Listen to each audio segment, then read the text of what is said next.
네, 오늘 저녁에는 우리 본문을 가지고 우리는 무익한 종입니다.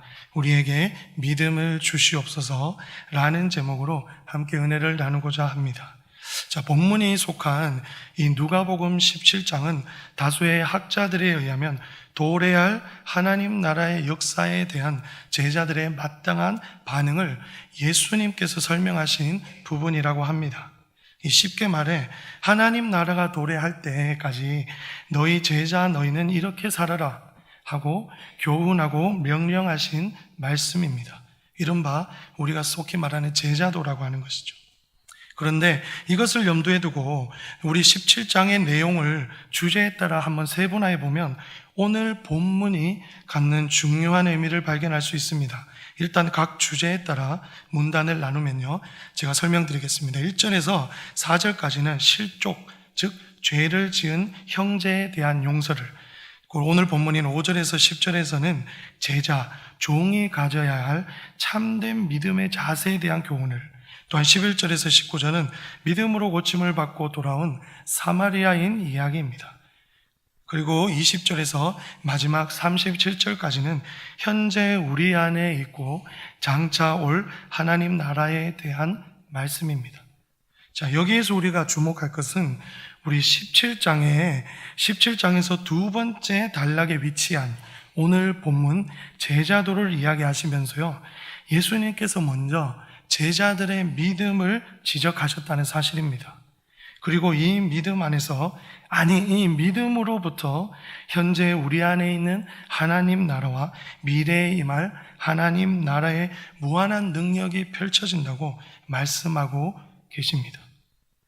그만큼 예수님을 신실하게 따르는 제자들에게 가장 중요한 것이자 사실 모든 것이기도 한 덕목으로 믿음이 매우 중요하다는 말씀입니다. 오늘 개인적으로 설교를 준비하다가도 기도하면서 저에게 주신 말씀도 동일했습니다. 저를 비롯해 여기 계신 사역자분들과 성도님들 모두 오늘날 주님의 제자이자 종으로 믿음을 가지고 교회에서, 가정에서 다양한 모습으로 헌신을 하고 계시잖아요. 감사하게도 여기 계신 분들뿐만 아니라 우리 교회의 성도님들은 너무나 열심히 잘 섬기고 계신다는 확신을 주셨어요. 제가 실제로 봐왔고요. 물론 주님께서도 그렇게 결산하시고 기뻐하실 것이라고 믿습니다. 그런데 우리 한번 이 시간에는요, 우리의 입장이 아니라 주님의 관점에서 과연 주님이 원하시는 제자도와 믿음이 무엇인지 한번 성경을 통해 우리 한번 돌아보기 원합니다. 그리고 더불어 앞으로 제자된 우리가 주님께 마땅히 구해야 할 참 기도가 있다면 그것이 무엇인지 깨닫게 해주시는 우리 귀한 저녁이 되었으면 좋겠습니다. 자, 우리는 주님이 지적하신 제자들이 오해하고 있었던 잘못된 믿음에 대해 살펴보기 원하는데요. 그럼 먼저 여러분, 믿음이라는 것은 무엇입니까? 이 믿음은 헬라어 원어로 피스티스라고 합니다. 성경에서 이 단어는 하나님을 향한 신뢰와 예수 그리스도를 향한 믿음과 관련지어 사용되고요, 많은 경우에는 믿음의 대상이신 예수님, 그 자체, 그분을 가리킬 때 사용됩니다. 또한 믿음은 교리적으로 보면 지식, 동의, 신뢰라고 학술적으로 정의할 수 있습니다. 그러니까 예수님이 나를 위해 십자가에 돌아가신 사실을 알고 그 사실에 내가 맞다고 동의하고, 또한 내가 그 예수님을 나의 구주로 의지할 수 있는가, 받아들일 수 있는가, 이런 말씀입니다. 물론 이런 이론적인 체계가 매우 중요하죠. 그런데요, 제가 가르치는 초등학교 5, 6학년 아이들에게 이렇게 붙잡아서 너 예수님에 대한 지식이 있니? 너 예수님에 대한 그 지식에 대해서 동의하니? 예수님이 너의 구주로 신뢰하고 믿니? 이러면 아이들은요, 전도사님, 강도사님, 뭐라고 하시는 거예요? 무시할 수도 있고요, 때때로 정말 고리타분하시네요, 옛날 사람, 이러면서 더 이상 말을 섞는 걸 피할지도 모릅니다. 사실 이런 질문은 우리 성인들에게도 장년에게도 피곤한 것이죠.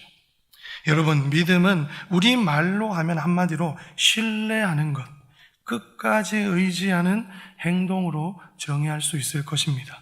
쉽게 말해 이렇게 설명할 수 있을 것 같아요. 여러분에게는 가정 혹은 교회에서 믿음이 가는 사람이 있나요? 그런 사람을 신뢰할 만한 사람, 끝까지 믿을 수 있는 사람이라고 하죠.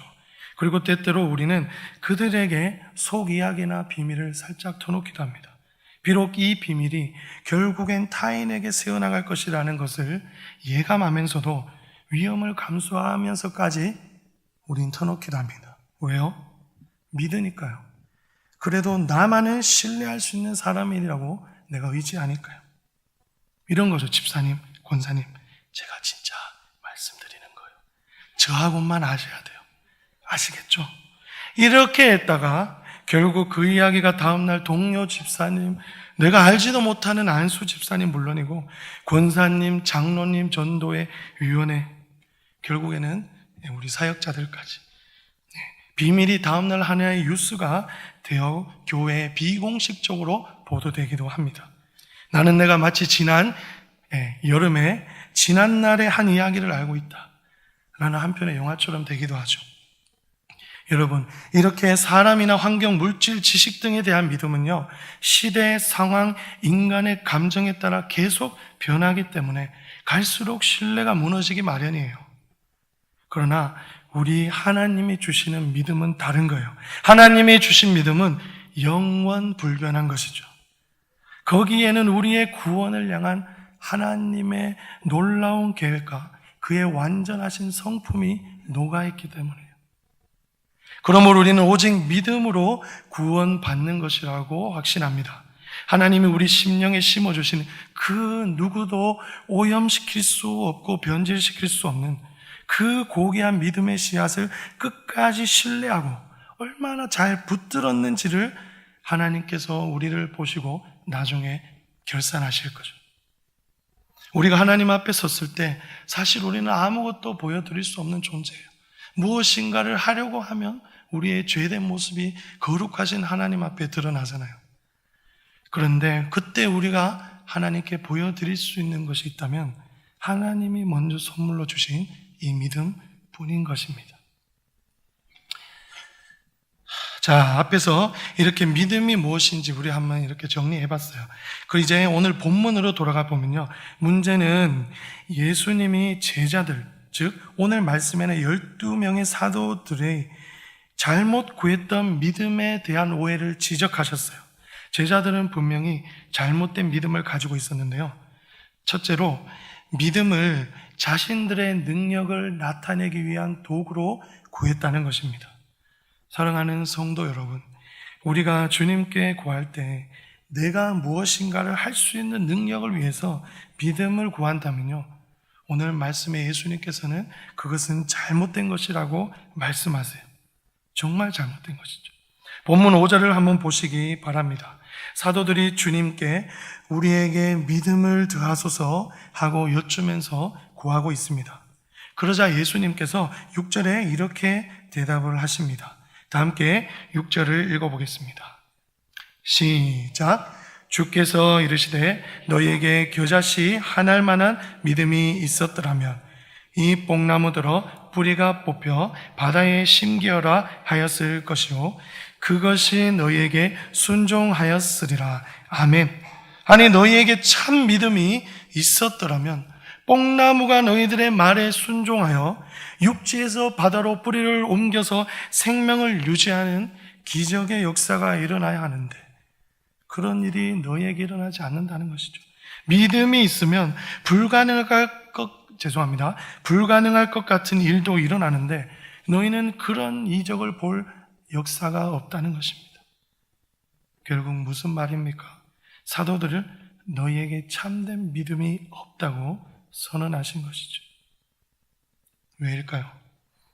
예수님께서는 사도들이 자신의 능력을 나타내기 위한 도구로, 정작 도구 정도로 믿음을 구했다는 것을 간파하고 계셨습니다.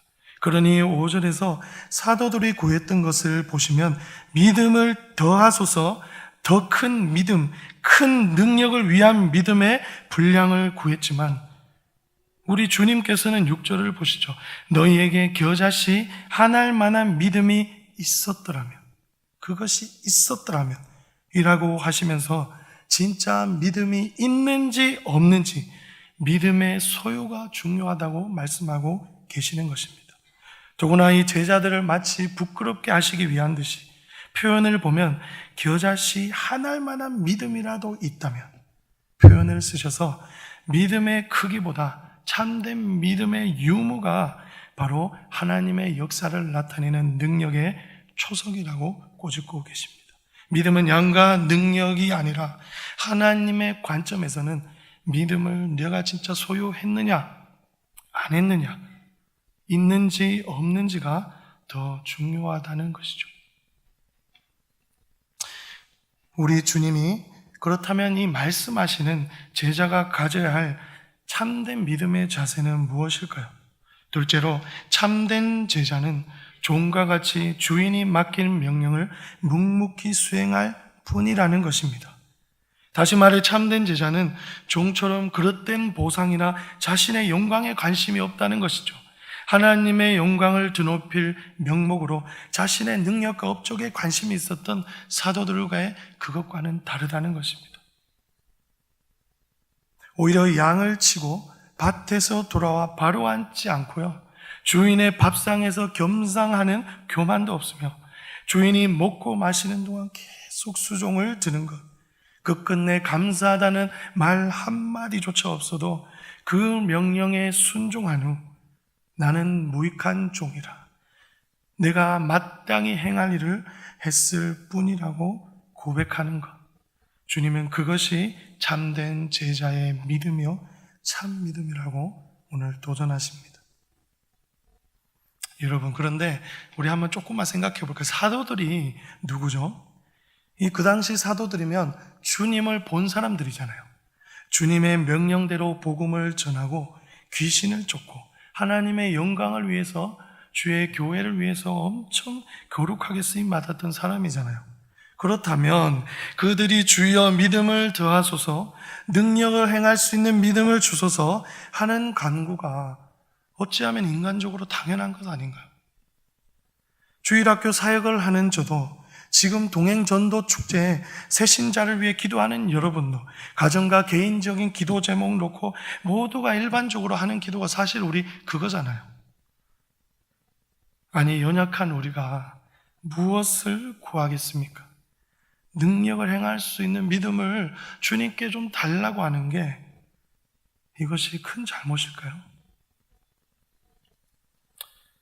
그런데 우리 주님은요, 성경은 그것이 잘못되었다고 말씀하세요.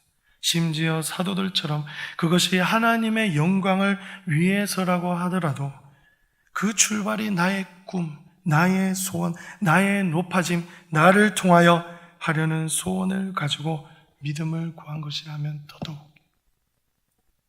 사도들도 동일하게 귀신을 쫓아내고 하나님의 영광을 드높이려고 했어요, 그들도. 그러나 거기에는 내가 있었어요. 내가 직접 하나님의 영광을 위해 사용받고 싶고 나를 통하여 꼭 하나님의 영광이 드러나야 한다는 욕망, 야망. 그래서 성경은 욕심이 잉태한 즉 죄를 낳고 죄가 장성한 즉 사망을 낳는다고 경고하시는 것이죠. 사실 제자들도 그것이 정말로 참 믿음이라고 착각했어요. 잘 알지 못했던 것이죠. 여러분, 아무리 주의 일이라도 나에게서 인간의 욕심으로부터 출발하면 그것은 거룩한 것이 아니라 죄악이라고 성경은 말합니다. 예수님께서는 나의 욕심을 위해 거룩한 믿음을 이용하는 마음이 일말이라도 있으면 그것은 참된 믿음이 아니라고 하세요. 성도 여러분, 오늘날 우리 주의 일을 한다는 우리와 또 오늘 교회가 이 죄악된 동기들을 가지고 믿음을 구했을 때가 많아졌잖아요. 그런 상황들이. 그 결과 심각한 문제가 바로 예수님이 사도들에게 지적하신 진정한 영적 능력들이 과거보다 조금 상실될 거 아닐까, 이거 저 개인적으로 조심스럽게 진단합니다. 그러니 뽕나무가 순종하여 육지에서 바다로 옮겨지고 이 산을 들어 저 산으로 옮기는 하나님의 영광을 드러내는 역사가 우리 성도들과 교회와 선교 현장에 점점 줄어들고 있는 것 같아요. 우리 8, 90년대 우리 한국교회는 하나님의 독특한 은혜와 한국사회 고유의 성장 동력으로 우리 도시 중심으로 큰 부흥의 은혜를 분명히 입었습니다. 교회의 성장과 함께 이 신실한 정말 큰 주님의 종들도 많이 나왔고요. 또 성도들도 사회 각층에서 하나님의 영광을 드높일 수 있는 자리에 하나님께서 앉게 해주셨어요. 저는 사실 이런 영적 훌륭한 선배들과 부모님 세대의 부흥을 눈으로 봤고 실제 영향을 받았어요.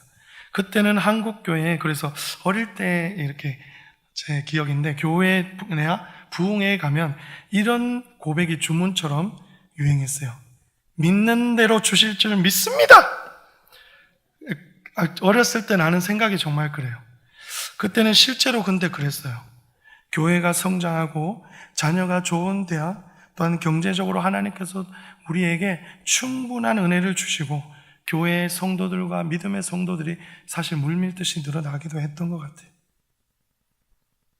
개인적으로 과거에는 하나님 나라의 확장과 영광을 위해 우리 한국교회에 하나님께서 능력과 베풀 만한 축복을 정말 많이 허락해 주셨던 것 같습니다.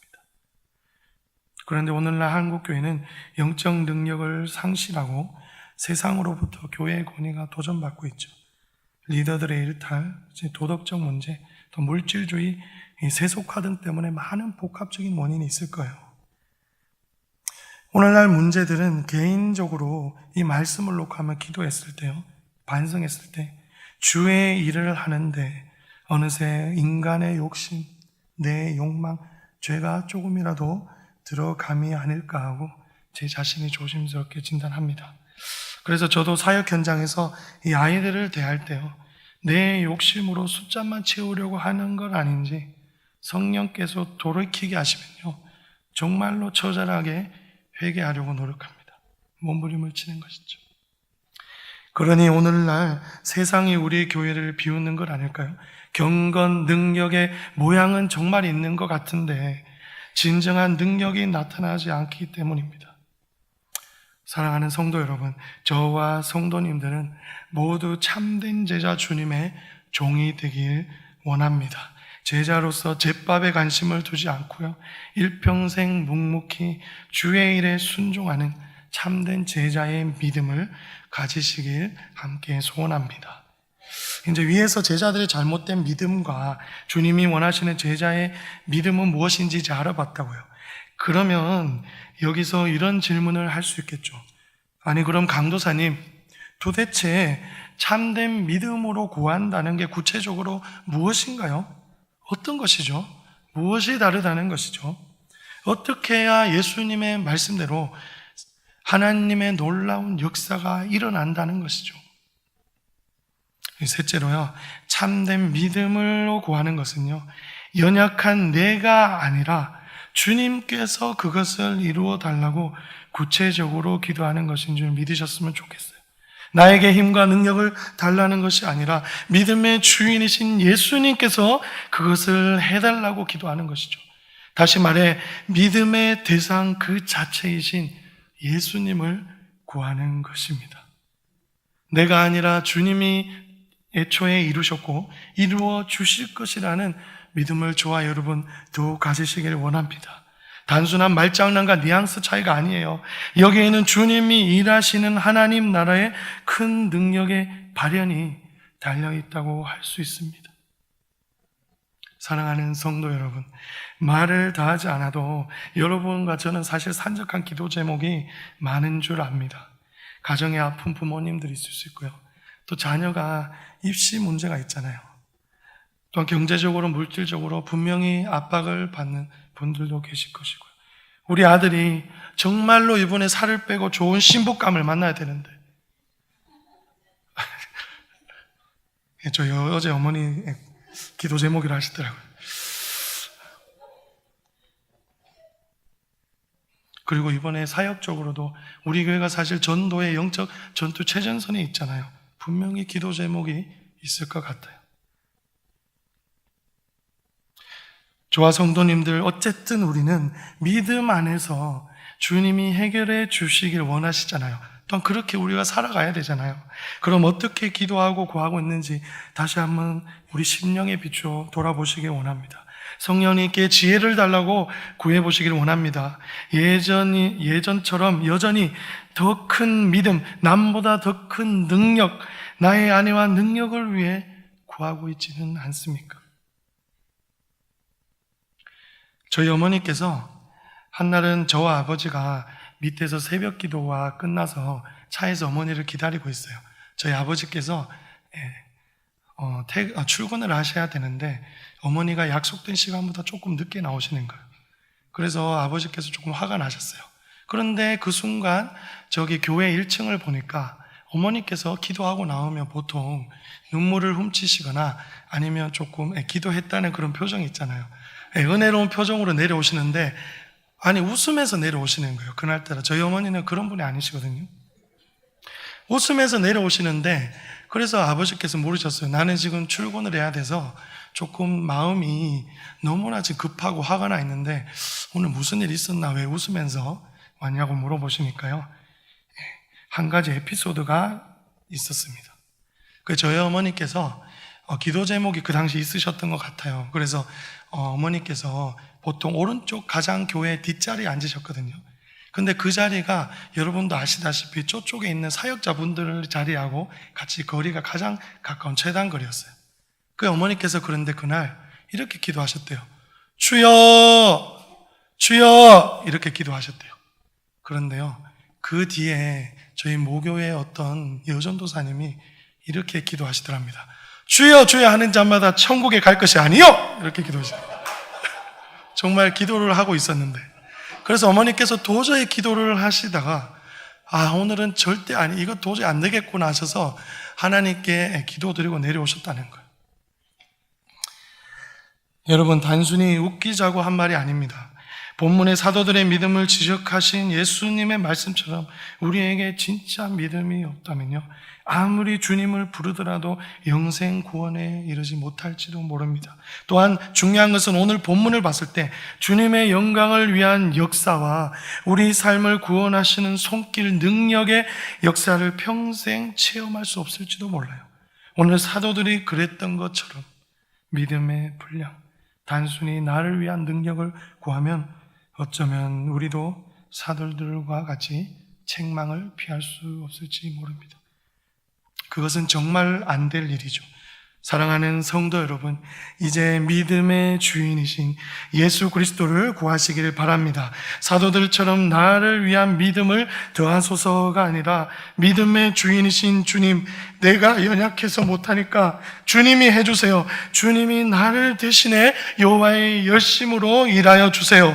이렇게 믿음의 주인이신 예수님을 구할 때 사도들과 달리 놀라운 역사가 일어나는 것이죠. 그들은 욕심으로 능력만을 구했지 가장 중요한 것이자 모든 것인 예수 그리스도 그분을 구하지 않았어요. 그것이 믿음이 없는 것이라고 주님은 책망했어요. 당연히 능력도 일어나지 않는 것입니다. 우리가 믿음에 대한 말씀을 전하거나 기도할 때 흔히 믿음장인 히브리서 11장 1절을 많이 인용합니다. 다 함께 한번 읽어보겠습니다. 네, 시작. 믿음은 바라는 것들의 실상이요 보이지 않는 것들의 증거니. 아멘.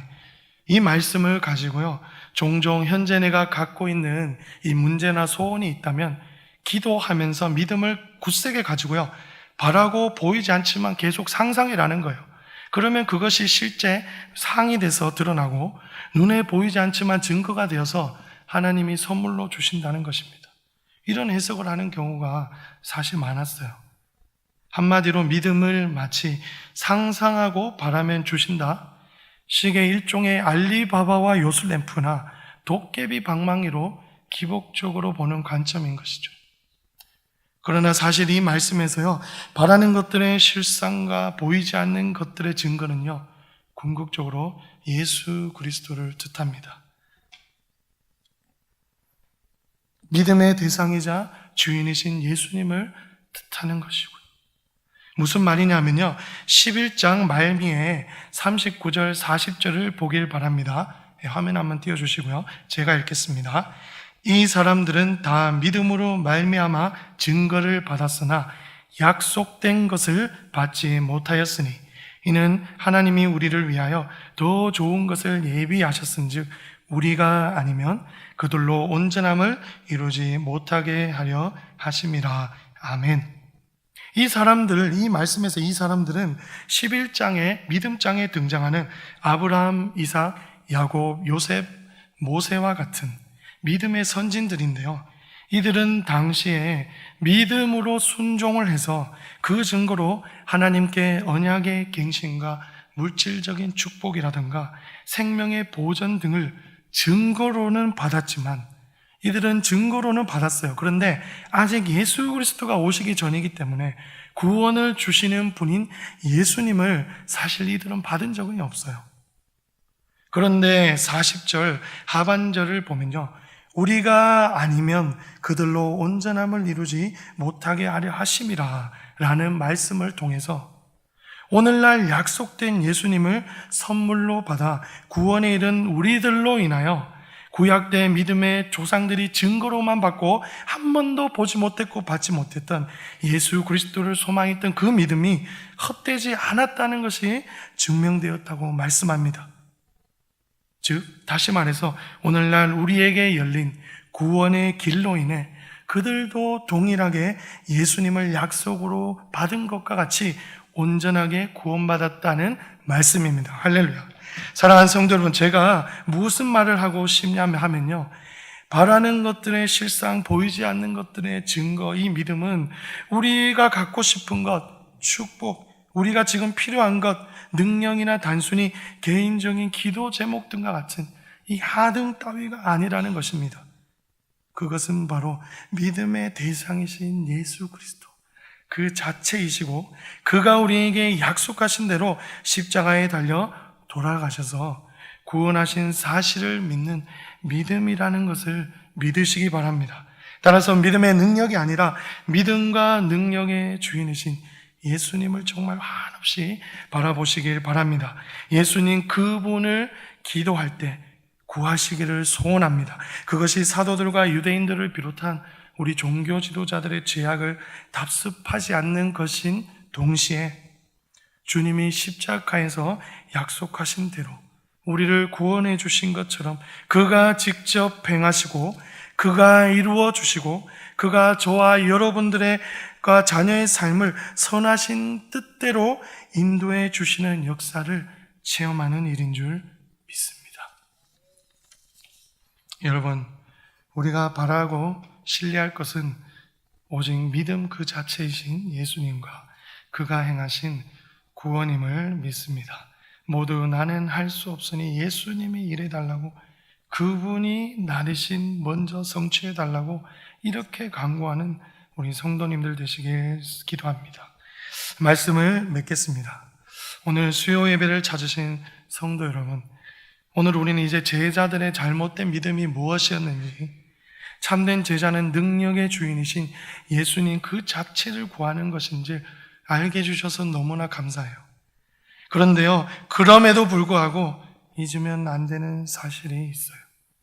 예수님께서 가르쳐 주셨는데요, 그것은 우리가 무엇을 하든지 믿음을, 참 믿음을 구하든 안 구하든 그 결과에 관계없이 우리는 무익한 종이라는 것입니다. 제자의 참된 믿음의 자세는 묵묵히 맡은 바 명령에 순종할 뿐이죠. 우리는 무엇인가를 하게 되면요, 죄악될 수밖에 없는 연약한 존재에게 반대로 오히려 더 주님의 명령에 최선을 다하고 순종할 뿐인 것입니다. 주님이 우리들의 기도에 따라 능력으로 역사하시든요, 어쩌면 주님께서 그 뜻에 따라 평생 우리의 간구와 소원을 들어주시지 않을 수도 있어요. 그때 우리에게는 낙심이 되고 한없는 절망에 빠질지도 모르죠. 사실 오늘 저와 성도 여러분 모두 현재 이미 겪고 있을지도 모릅니다. 아무리 믿음을 가지고 밤낮 며칠 몇 년 눈물로 간구에 눈이 퉁퉁 부어도 그 이유는 모르겠지만 이루어지지 않는 기도 제목들이 저와 성도님들 사실 하나씩 다 마음에 가지고 계시잖아요. 남들은 다 알지 못하는 나만이 하나님께 드린 그 간구들 말이죠. 그러나 그럴 때 성도 여러분 꼭 기억하시기 바랍니다. 10절 본문입니다. 제가 읽겠습니다. 이와 같이 너희도 명령받은 것을 다 행한 후에 이르기를 우리는 무익한 종이라. 다시요. 우리는 무익한 종이라. 우리가 하여야 할 일을 한 것뿐이라 할지니라. 아멘. 그럴수록 더욱 힘을 내시고요. 주님이 주신 사명을 믿음으로 끝까지 묵묵히 수행하셔야 합니다. 성령님이 주시는 힘에 의지하여 마땅히 해야 할 일을 하며 참된 믿음의 제자의 도를 끝까지 견지하시길 부탁드립니다. 그리고 젖먹던 힘까지 짜내어 힘을 내어 간절히 기도하면서 결국엔 주님이 그분의 나라와 영광을 위해 일하실 때까지 믿음으로 예수 그리스도의 일하심을 구하는 성도님 되시길 바랍니다. 이 시대 현재 우리에게요, 정말로 큰 믿음의 기적과 능력이 필요합니까? 이 시대에 정말 이 산을 들어 저 산으로 옮기고 땅에 있던 뽕나무 뿌리가 바다에 심겨져서 순종하며 죽은 자가 살아나고 안전뱅이가 일어나는 역사가 우리 동강교회 전도축제와 주일학교에 나타나야 하며 우리 가정에 불치병과 같은 병을 안고 있는 가족들, 자녀의 진로 문제와 남편이나 며느리의 불신앙 문제 등 내 힘으로 할 수 없어 보이는 등의 문제가 해결되는 기적이 정말 필요하다면요, 교회와 성도들의 죄와 사망의 굴레 속에 구속하여 하나님의 영광을 욕되게 하는 사탄과 마귀의 공격을 짓밟을 강력한 구원의 역사를 기대한다면요, 우리는 오직 믿음의 초점을 예수 그리스도께 맞춰야 될 줄 믿습니다. 그럴 때 주님을 위해 무엇을 하려고 해도 쇳덩어리밖에 안 되는 무익한 종인 우리를 대신하여 일하시고 성취해 주실 줄 믿습니다. 죄와 사망의 권세를 십자가에서 승리하신 그분의 능력으로 그분의 종들인 우리를 구원하시고 하나님의 영광을 위해서 주의 교회를 회복시키실 줄 믿습니다.